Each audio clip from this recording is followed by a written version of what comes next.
જાજા ભાગે પાપ ત્રણ પ્રકારે થાય, કાયિક, વાચિક કે માનસિક. કાયિક પાપ કાયાથી શરીરથી કરેલા પાપ. વાચિક પાપ કોઈને એવા શબ્દો કહીએ, એવા વેણ બોલીએ અને એના હૃદયને ઠેસ પહોંચે, આ વાચિક પાપ. કોઈ ચિંતકે બહુ સરસ કહ્યું છે કે બોલાઈ ગયેલા શબ્દોના આપણે ગુલામ છીએ, પરંતુ જે હજી નથી બોલાયેલા કેવળ એ જ શબ્દોના આપણે માલિક છીએ. અને ત્રીજું માનસિક પાપ. મન ઈશ્વરને છોડી અને અન્યત્ર જાય ત્યારે જ એનાથી પાપની શક્યતા વધે છે. બ્રહ્મલીન પરમ પૂજ્ય ડોંગરેજી મહારાજ આવું કહેતા.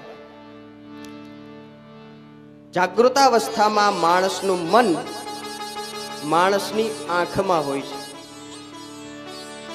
મનને કોઈએ જોયું નથી, પણ જાગૃતાવસ્થામાં માણસનું મન એની આંખમાં હોય છે.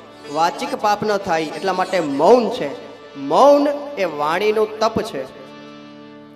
મૌન એટલે ખાલી બોલવું નહીં, એ જ નહીં, માનસિક રીતે પણ વિચારોને બંધ કરી દેવા, સાવ એકદમ નિર્વિચાર પરિસ્થિતિ, એ હકીકતમાં સાચું મૌન છે.